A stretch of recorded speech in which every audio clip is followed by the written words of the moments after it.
Bandeko balandi esengo tango nyonso tokutanaka na bino nzela émission na bino to sosola lelo pona ko sosola maemoso mazoleka nzela ya politiki toyambi mwana mboka Nestor Kipala Moto ye azali moko ya bakadre ya lisanga PPRD oyo kambami na ndeko tope mwana mboka Joseph Kabila na yende toko sosola maimonso mazoleka nzela ya politiki mbote ndeko Nestor. Mbote maman Bijou, mbote na balandi nyonso ya Digital Congo. Ça fait presque plusieurs mois depuis tout ça qui dernière émission na yo. Et il y a eu beaucoup de choses, d'actualité et évolué mingi. Na pesi mbote na la passion du Congo, Joseph Kabila Kabangi. On a le toujours un carnet d'adresse. C'est-à-dire, à 29 ans, il a trouvé le Congo qui était presque déchiré en 4 morceaux. Jean-Pierre Bemba Mandouki, Zaria Souroubewa. Donc le pays était presque divisé. Donc, en voie même d'être balkanisé. Mais la passion du Congo, à 29 ans, il a su maîtriser l'événement. Il a su mettre tout le monde ensemble. Et aujourd'hui, si nous avons les institutions que nous avons aujourd'hui, si Congo et Zouaka malchance on a causé à balkaniser, parce que Joseph Kabila Kabange nous a battu afin qu'il a réunifié Mboka, a pacifié Mboka, et a tika Mboka liboke. Et si Kazali n'a pas si Mbote ensemble, na maman Aro, maman Olivier Lembe. Ou toujours prêt à soutenir Batou. Ma famille politique, le CCE est dirigé par le coordonnateur du comité de crise, le doyen Raymond Chibanda. Non, on est toujours, toujours dans la crise parce que c'est heureusement on a événement des ont évolué parce que il y a toujours la crise qui persiste encore. Il y a beaucoup de famille politique. Bon, crise des alliés, il y a plus des alliés à Mboka parce que les comités, parce qu'au moment de l'élection en 2018, on était la majorité dans l'institution. Alors, tant que Félix Tshisekedi a sali coup d'état institutionnel, il y a renversé la majorité pendant la législature, toujours continuer dans l'élan. Donc, c'est-à-dire c'est ce comité de crise parce que c'était avant c'était le prof Némi Moulania. Et maintenant, là, c'est le vieux, le doyen, Raymond Chibanda. C'est-à-dire, tout ça, a continuité. Il y a crise. Donc, continuité. C'est-à-dire, à un moment donné, c'est vrai que non, tant que la chose a évolué. Quand on dit une introduction à une situation de crise, mais crise est comme ma casse, mais déjà disparaître. Comment ça? Parce que ce que il n'y a pas une famille politique qui est crédible à la nation, à la population, plus que les FCC et les PPRD. Donc, c'est cette famille politique qui rassure. Donc, ils ont rassuré les Congolais que non, voilà au moins qui a intérêt à Mboka. Peu importe la divergence, le problème, le haut et le bas, et la famille politique de Joseph Kabila Kabang est restée dans la sérénité. De preuve année, avant de sortir du gouvernement sous Minouadé, on a contacté beaucoup de nos cadres. Presque beaucoup de gens ont été contactés. Afin que va tourner les dossiers à Joseph Kabila Kabang. Mais ils ont compris que non. À venir dans Bangouezanini, qu'est-ce qu'ils ont pu faire pour le pays? Rien du tout. Et beaucoup ont résisté. Et c'est ce que je dis que non. C'est cette famille que la population en a besoin pour un lobby à Congo. Parce qu'on ne peut pas avoir des gens qui n'ont les loza à lobby kuna. Et vivre pour son propre intérêt n'est pas important. Il faut vivre pour l'intérêt des autres. Bon, vous comprenez, pour vivre pour l'intérêt de la communauté. Non, je vous ai dit dans le début, on a dit que non, Joseph Kabila Kabange a réunifié qui a pacifié Kimboka. Azamuto, ce qui est dans l'institution aujourd'hui, c'est grâce à Joseph Kabila Kabange. Il a pu organiser plus de 4 cycles. Mais on est comme ma solo. Non, c'est ça, je dis. Pour nous dire ça, que non. Pour nous dire que non. Pour contraindre par rapport au lobby que non, biso to salaki malamuté. Et on a dit que non. Joseph Kabila Kabange a trouvé un pays qui était en voie à cause de la balkaniser, donc diviser. Il y a une salle qui est fort, il y a que Congo Liboke, peu à peu, si ma ponami plus de 4 cycles, y compris les référendums. Et bah institutions surtout aux anangos, bah cours et tribunaux, c'est-à-dire même bah dette sur Akutaki, il y a plus de 14 milliards de dollars à Futaki yango. Aujourd'hui bah code minier, à code forestier, parce que il y a moins des autres côtés mission. Aujourd'hui les contrats chinois, dont il y a même à Talolo, c'est dans les contrats chinois. Il y a révisité. Donc, mais révisiter, c'est parce que Kabila a laissé ça. Et il a laissé aussi, donc à tout moment, ça peut être révisité s'il y a un parti qui est lésé. Donc c'est parce qu'il y a un patriote à son Jacques qui même si nous avons un pouvoir, lobby Oyakoya, a des difficultés au moment de la quitté. Nama lobanyo soit kitoko ou tu kolobana biso o ndeko Joseph Kabila sala lecture na wezani na procès oyo to ministère public a ça déjà à 4. Bon, maman Bijou, ezali pas si avoir un parti comme IDPS au Congo, c'est une malédiction. Avoir un parti et Nambo Kanabiso, ils a pas si mine parce que parti Mutakati non, c'est eux qui sont maintenant au pouvoir. C'est juste pour vous dire que non, les gens qui sont au pouvoir, ils viennent de l'IDPS. Ils s'est tapé la poitrine en disant que non, Basala 37 ans opposition, ainsi de suite. La population attendait que non, Batou Oyo, va apporter un plus. Dans Oyo Batrouva qui. Fort malheureusement, Baza à la base, il y a fissure Oyo Mboke Zali qu'on connaître. Pourquoi je dis ça? On peut vous présenter un professeur, un juriste de l'IDPS, un professeur de l'IDPS, mais ce qui est tali réflexion n'a contenu, on ressentit que non, il y a un vide. Donc réflexion n'a sensité. Pourquoi nous Babongo? Joseph Kabila Kabange Azali, ancien président de la République, sénateur à vie, ancien président, Azali régi par la loi. Et ce que de quelle manière Oyo bakenda qui ko lever ba humilité nae ezali soni. Yango na pesi mo mboka Emmanuel Ramazan Shadar. Mais loi esengi kasi congrès et lever humilité. Mais c'est ça, congrès est-ce que congrès ngano toza yo za mo pas dit ça. Yo lukaka ba information. Est-ce que congrès salamaki? Ça n'a pas été fait. Et c'est lui qui est censé être garant, c'est lui qui est garant de la nation. Il y a bon fonctionnement de l'institution. Il accepte tout. Azondima. Mais tant qu'il y a Makamouya Rosa Malonda, les Kanaka, Azongi Sakango, non, Ezo Sangsabatu, Bakongomante. Mais la loi, Ezo Lobakeno, Ezali Congrès de Koki ko lever, humilité, il y a sénateur à vie, ou Azali ancien président. Mais cela n'a pas été fait. C'est une élection à Skadima, il y a Félix Sénat où il y a 7 jours, il y a une élection. Il y a un qui ont levé par humilité. Il y a Joseph Kabila. Ils ont violé même leur propre loi. Il y a Sénat. Donc, il y a un appel Simon Moka, Emmanuel Ramazan Shadar, qui est notre secrétaire permanent, que c'est un procès bidon. Procès où on a exprimé haine contre Joseph Kabila Kabange. Pendant que Joseph Kabila Kabange a tout donné à Félix Tshisekedi, Joseph Kabila Kabange, Maman Bijou, a payé Félix Tshisekedi nyonso. Na libota na ye, na parti na ye, il a tout donné à Félix Tshisekedi. Il a tout donné.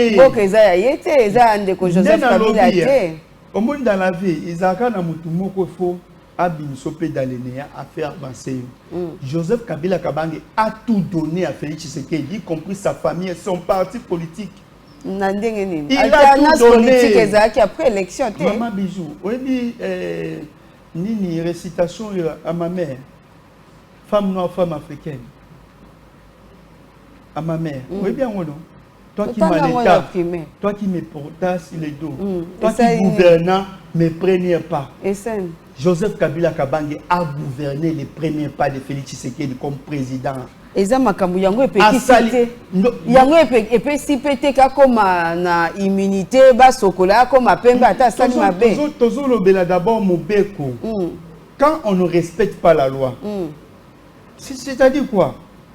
quand on viole la loi à tout moment, on dit que c'est le Congrès d'abord. C'est juste pour vous dire que non, ezali procès ou ezali ya motema li kundu. Yes, sir. Procès ya motema mabe na moto yo moi so motasale le bolamu na vie kanisaka. Ato lingo sala likambo tali otali au moins de kabu ya telemaka bi kabila atali na pesa bango. Ça c'est osé de tous. Kabila Atali. Yango na yebiso Kabila ndia gouverner ba premier pas à Félix comme président. Kabila a tout donné que ça soit na Félix Tshisekedi na famille pe na parti na ye. Ebele ba komi ko dondo abazali c'est parce que ezali na moto oyo alobaki que non totonga mboka ensemble, to évoluer ensemble parce que ezali pays ngai mandat esili peuple a pesi bino na nini na a voté pour la présidence et a participé la famille politique à Joseph Kabila na majorité na ba institution avançons ensemble lobby pe ba tumususu ba koya mais ce n'est pas ça parce que pala ndego zoloba nazo landa yo malamu olobi a pesi nyoso to ebi alternance politique eza malamu eza signe ya démocratie ya solo mais est-ce que yo penza erotali lecture wana ya olandi procès omoni etende ko Kabila ko kai ko sambisa mate parce que d'abord c'est la haute cour na azana qualité ya ko attendre un ancien président Kabila azana deux immunités sénateur à vie et ancien président et ancien jusqu'à présent Kabila azana ancien président est-ce que haute cour militaire bazana qualité ya ko attendre un ancien président de la République ceux qui sont incapables à koyoka chiwewete pour azali 4 étoiles mais bazoka ancien président de la République et pour procéder les a biaisé d'abord dès le départ et puis na ebisio madame Bijou c'est tolongwe na procédure toke na ndenga 4 na ba accusation c'est ce que je dis que non bazo exprimer haine parce qu'il n'y a pas des éléments matériels oyo ezali kolakisa implication ya Joseph Kabila Kabange soit que non selon Bazolo il est derrière la FCM 23 ce qui au côté na mozindo wanande ezali lisusu ko fingisa ba kongomani nyonso parce que ezali image ya mboka parce que quand vous accusez quelqu'un il faut apporter les éléments de preuve ce que mon élément de preuve na bango bazo tchani bache vidéo au nom le discours na ya lobaki boye au mona balobi o moindo nzangi oyo aza sima ba wazalendo bazo sala ba atrocité belé na est na biso kuna donc il y a pas des éléments matériels parce que ce qui te lobby mouvement M23 to cha Félix Tshisekedi na Joseph Kabila Kabange to tout na ba kongomani nani azasima ya AFCM 23 et kozaka Félix Tshisekedi soto bandi mais ba mona Félix Tshisekedi na Goma te papa mais kasi c'est là non que na deux faits parce que quand vous accusez quelqu'un il faut apporter les éléments. Il faut que juger tout selon ma fait, ma événement, donc ma preuve matérielle.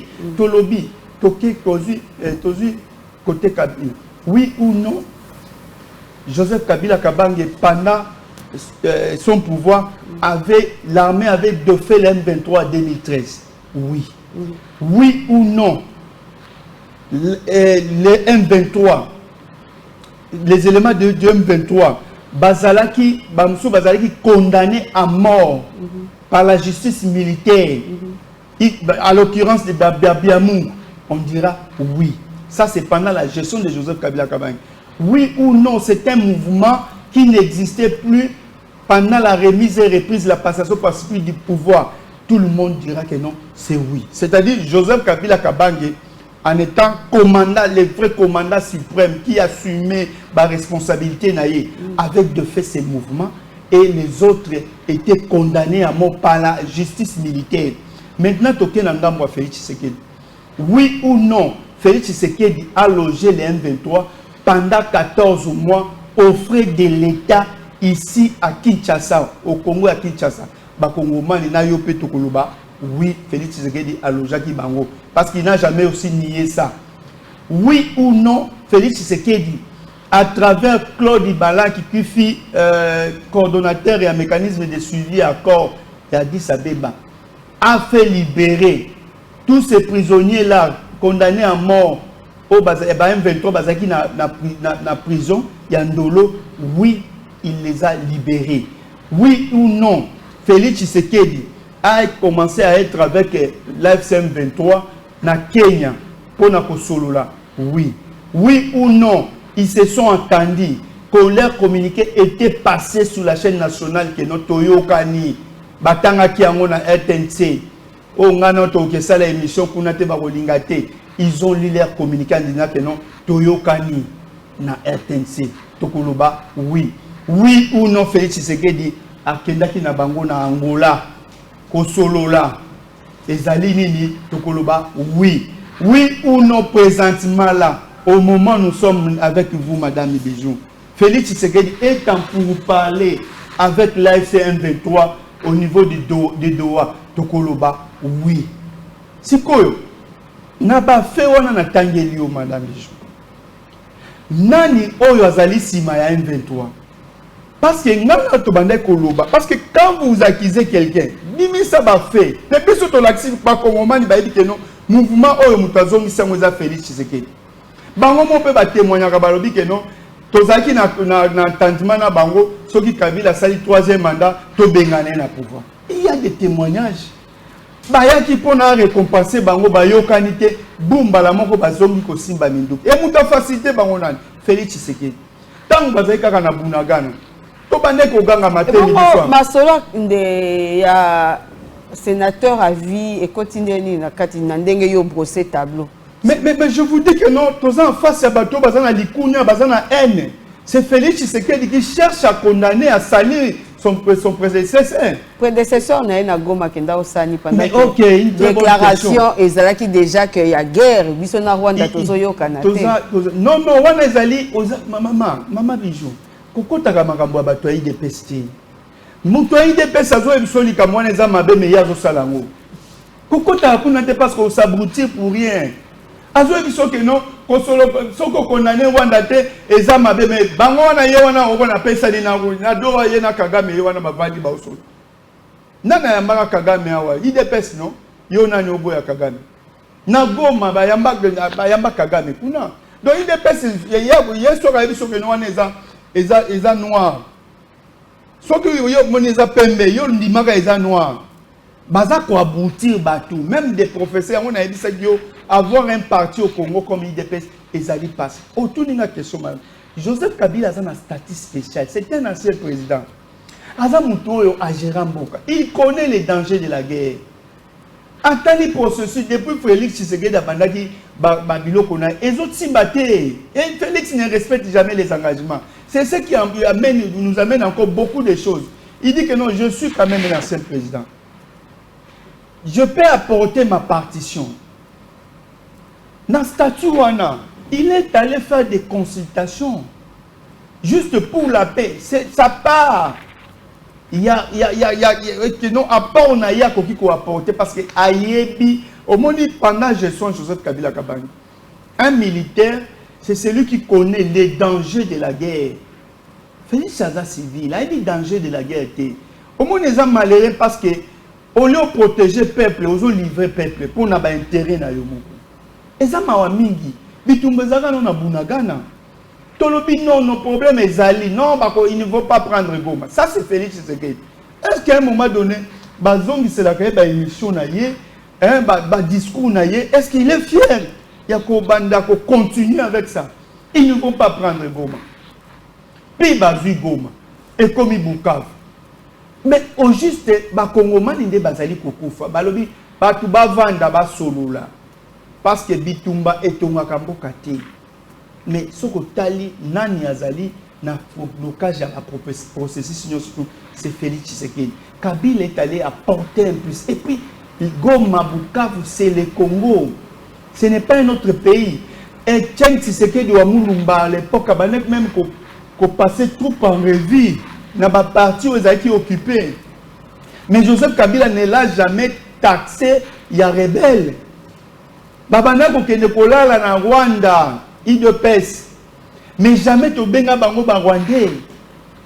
Donc madame Jodo, c'est-à-dire IDPS azakawana ka yende oya sala ka ndenge ndeza malamu. Donc et puis bango nde bazana droit ya nyonso. C'est de la même façon oyo ba évêque bakendaki kokutana pour na kimia. Joseph Kabila a une partition na ye. Et lui, c'était un homme de paix. Dans la gestion na ye. Il ne faisait que des concessions. Joseph Kabila, pendant sa gestion, qu'est-ce qu'il n'a pas accepté? On a vu un gouvernement d'1+4.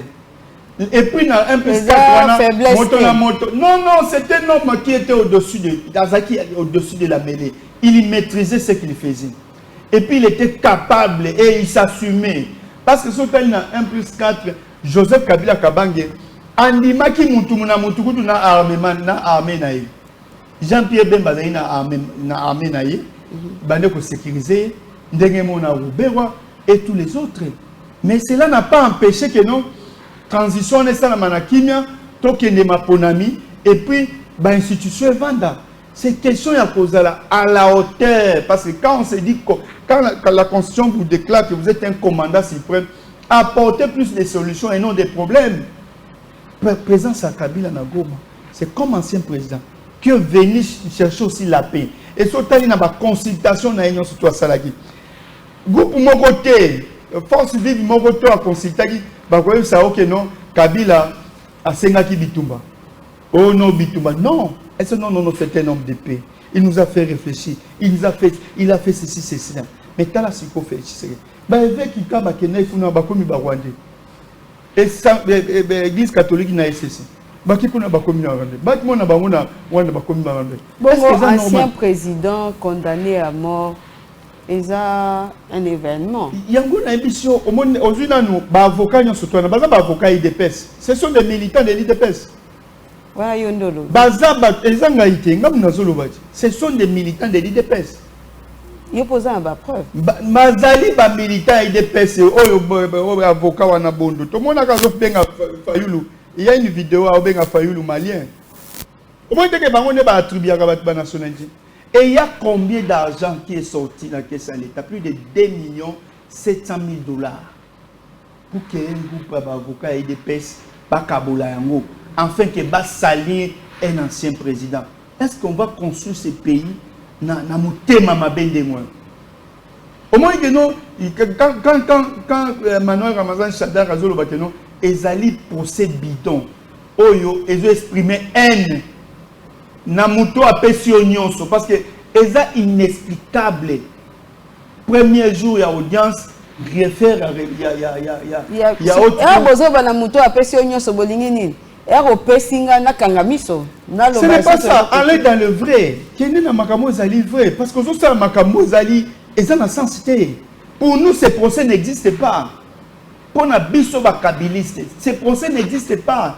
Et c'est quand il y a IDPS. Non, c'est un procès de l'IDPS. Et la nationalité. Et ça, il y a IDPS, madame Bijou. Et ça, procès à Mbokata.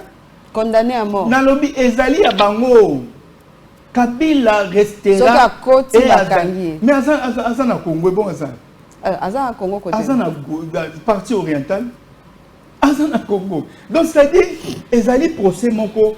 Aujourd'hui, dans nos premiers jours d'audience. Bongo il y a une partie orientale, quand on a le paix ou bien comment de la bombe. Pour la paix, Zali Congo, ba bombe comment? Il est pas, Azan est Azotambola n'engalingi. Quand la partie orientale. Non, Azotambola ça Congo non. Ba ite me exéter que naki kunati. Et où t'as qui va piquer ça te? Bien sûr.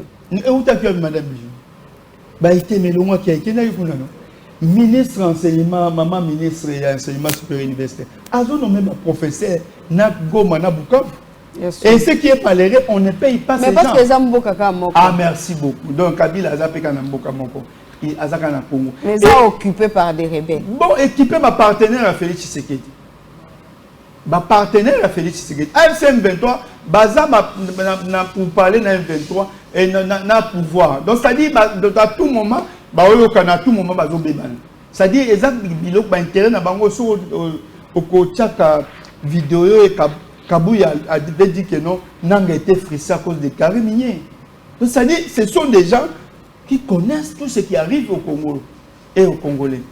Il y a que nous avons intérêt dans Bango, au Bango, Balingi, Kakaba imposé, il y a un mot que ça se déchire. Il y a lobby, ils ont posé Moko et Talikaka, IDPS, mais Nakota là, ils ont les leçons monnaie était à quoi tirer na posé. Les choses, ils insultent la nation à Mboka. C'est ça le malheur d'avoir UDPS comme parti politique dans le cannabis et puis dans la gestion. Parce que bazoye baté ba gravité ba danger au bazoye ko salate. Bazo ko ba moté madame Jojo. Et puis pour nani parce que ce procès devait exister. Tu passes de quoi Natangelo m'a fait à Wakeno. Kabila n'a jamais été derrière la FCMD. Même rapport à Nations Unies. Et Bimaki dernièrement. On n'a pas lié. Et Kabila tout ça. Tozoko bakaka na émission na biso de Nestor. Yo kota ba prison déjà samba. Ya solo ba ike ba lobby ete posango ba ko benga ngo procès politique mais ça peut moi leçon ya oloba ete motote aza au-dessus de la loi. Bon ete Madame Bijou, nazo lingande pour comprendre bateau ba eko gérer biso. Donc tant nazo bandé là, je sais pourquoi nazo bandé parce que UDPS nous amène anti-valère. Combien de procès d'abord token on a cadre. Combien de procès au ba sala na bato et puis ba yaka ko quitter bango après. Combien? Donc baza bato ba singa soki ba ni ba baby sa image no ba ko baby sa. Po bango ba lingi bongo. Oyebi procès biselele, oyebi procès ya Fantomas, oyebi ba procès ebele na ba caméra ba. Donc ce sont des gens qui ba lingi ba salir yo, ba ko tia mécanisme nyon surtout pour na ko salir yo. On dépendre na bango. Bango ba linga ket on dépendre na bango. Pour que ba baby sur l'image, ils sont prêts à tout. Combien de ces procès oyo ba condamna ba tout ba autant d'années ba à mort et puis ba ko bango moko laver bango. Pas plus longtemps tu comme on a au biselele comment il s'appelle Fantomas. Ba quitter. Mais balobaki que nous on a préparé coup d'état. Au moins il y a un envenimement qui n'ont pas témoigné na ba fausseté na procès wana. Si ko tala ebelé à ba procès. Oyo basala et botani. Na oyo ba détournement. Na oyo soi-disant ba coup d'état.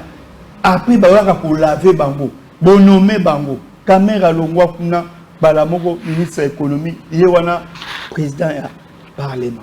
Donc ça dit ils pensent que non, bangonde bazali na monopole ya nyonso. Ok non, respectons la loi. Faisons respecter la loi. Parce que tant que vous allez même à l'international, est-ce que Bazoua Kassou Makambo ya Congo na série? Je ne crois pas. Aux une à nos premiers jours d'audience, greffière et à Otukou, à Tanguy CV à Joseph Kabila Kabang, Naba Origine, et pire encore, actualisant même un titre académique naïe, doctorant, comme doctorant, actualisant eux-mêmes. Mais après quelques jours, peut-être ma monitolo, mais bino bobenga gaya za Rwanda, mais neni bobino mo bosalibu. Ba monino to sale, allez, tu vas commettre une nationalité en cause. C'est-à-dire bazongi les sous et babandi ko manipuler les sous opinions. Est-ce que vous avez battu ngwana baza malam? Ils peuvent apporter un plus à la République. Ozo kende muto azaki ancien président obenga eke no azaki espion ya Rwanda. Mais ça c'est grave. Tous ces actes, tout ce qui a posé comme acte juridique, Joseph Kabila, y compris pouvoir na bango, na ba institution. Est-ce que vous avez imaginez Nyango aux autres Kambo et ils sont prêts à salir même la République. Pour Nakaka, bango, bazala, vivre et que non, et au salibouille. Un ancien président, au commun qu'on peut la nationalité, Moto a cela qui n'ont passation passive du pouvoir. Moto constitution de porter signature, constitution en boucle. Cause tribunaux, réforme moto a sali na sala.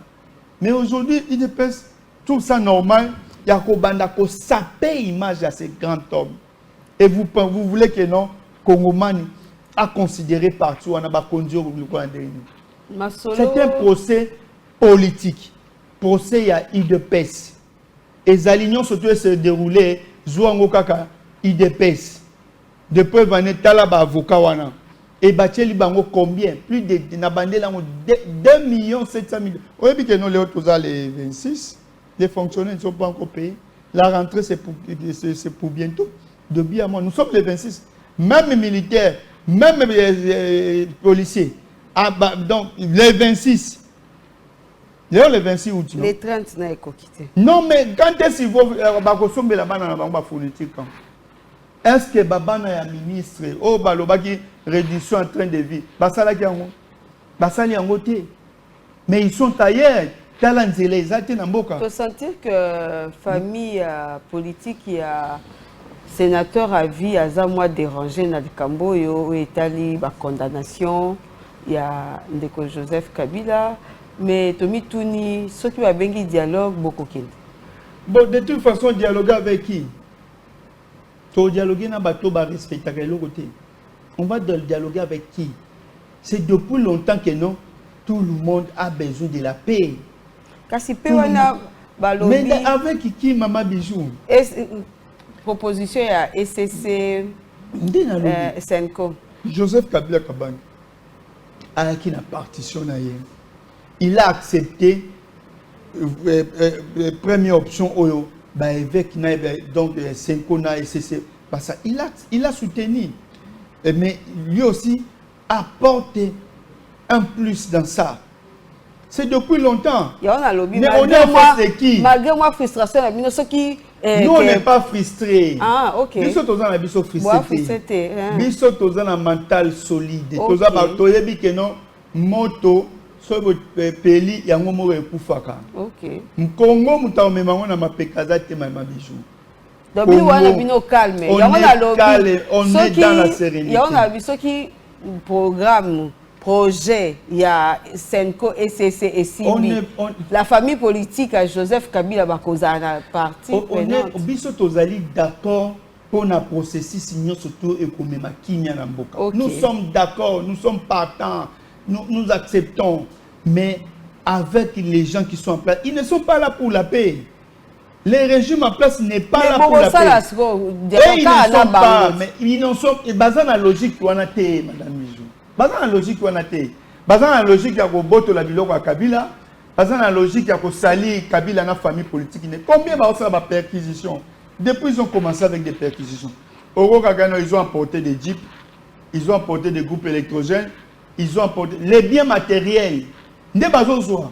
Mais si qu'on va perquisition, moussa na intérêt dans les animes. Bozo sa perquisition et bozu mami tuka beaucoup tina lupango boké na mo. Et combien elle était? Mais vite pour tout mutation bagi na mbongo. Tango bazo et ça bango même pas soni na babi non ba répertorier Babia Kabila, il a plus de 16 immeubles na Kinshasa, Kingakati, Kachamata, tout ça ils ont répertorié mais entre-temps vous êtes en train de salir ce monsieur comme un étranger. Mais quelqu'un qui investit dans son pays. Ozomona bana ko tanga ba président. Nanyo a investi na mboka na ye lokola Joseph Kabila azate na bilanga na élevage Joseph Kabila. Mais Félix Tshisekedi il est plus depuis 7 ans au pouvoir. Na yebi ke no oyo zali ndako atongi na Congo. To azana na bilanga moko atongi na Congo. Izate tozo kaka libanda okamabela boy Belgique kuna boy ainsi de suite. Mais nani azali patriote ya solo. Congomans sont les alinani. Les biens matériels vont passer, mais le Congo va rester. Yangwana Kabila est là pour la paix. Alors il a fait 12 recommandations dans le discours. D'abord mettre fin à la dictature et la tyrannie. On ne peut pas construire les grands Congo en ayant un dictateur aux commandes d'Amboka. Dictature Namboko et Kosimba Kalisusuté. On n'aura plus un parti État. Ces gens de l'IDPS ne comprennent rien. Joseph Kabila Kabang a fait 18 ans au pouvoir. Atika qui va partir et belé et fonctionner. Au Gano, au monde, au IDPS, il a plus de 30 quelques députés. MLC, plus de 40 quelques. Au monde, ensemble, plus de 80 quelques députés. C'est ça la beauté à la démocratie. Mais t'as la Félix Yemoraza a plus de 470 députés sur 480. Au monde. Donc, ça dit, Bazouni a comme la batou, image à Kala, un père parti. Donc, ça ne va plus fonctionner. C'est déjà révolu cette analyste histoire. politique au lobby que boza pour la paix. Bon, Otali, analyse des années pour n'avoir accord il y a Doha, topé à Washington. Et le mot ils ont respecté pour les agents. Déjà, bon, si vous avez dit que AFC M23 va attendre. Donc, mais déjà, Bango Baloba qui concernant fait des routes au Basala qui wana, Bango ba respecta déjà Basala déjà 7 points. Mais côté Kinshasa, juste qu'on a pour libérer les prisonniers na Bango, au ba libérer qui plus de 700 bazo sala monté. Donc al pesa qui va bimba Monisco et au Basala qui bo to libérer ba énumérer qui plus de 7 éléments oyo 7 points oyo bango déjà basalaki. Mais côté Kinshasa, juste quand on libère les prisonniers, on va salater. Pour la solution, il y a un dialogue. Bon, de toutes les façons, le pays ne peut que se construire dans la paix, dans l'unité nationale. Rien ne dépasse ça. Avant, il y a solo télévision Zangonga, avant de clôturer l'émission, il y a un dossier, moi, Betami, moi, ma solo. Monsieur Siliga Siko. Moi, ma solo, et la sécurité à ville à Kinshasa. Moi, Namboka Junior Bosso, il y a démissionné dans la police, il y a des civils. Si vous avez dit moi, n'habitez pas sur la vidéo, l'équipe est pour nos messages. Voilà comment la République est gérée. Vos PC, ma fonction, avant de dîner à salle vidéo, na démission, mais il a fait des révélations. La révélation des alliés, oyo ezali contenu à message na yewana que non ba kondi ya poulousu ba kondi sécurité baza impliqué na insécurité dans beaucoup de choses, c'est ce qui est grave. Mais ce que dénonce kango matin midi soir. Yo pona yo en tant que scientifique et c'est basani. Non, de toute façon ba ko ça appelle le parce que baza famille politique ils vont rien faire, ba ko zonga ba banaliser en OK. Le contenu à message naïe. Parce que nous vivons l'insécurité matin, midi, soir. Quand déjà la police collabore avec... C'est la politique, c'est la politique. Mais c'est ça. Mais bon, ceux qui sont couverts à niveau à l'économie. Parce que toujours déplorer l'insécurité matin, midi, soir. Criminalité, c'est terrible. Mais ceux qui sont maman Olive a failli être agressée. Il y a qu'à agresser maman Olive. Bateau à la force du progrès. Babimisanga ba condamnation na entre ta babimisanga ba libanda. Mais au moni que non et rejoindre malobaya mon cambio ya za na fonction na kati ya ville à Kinshasa.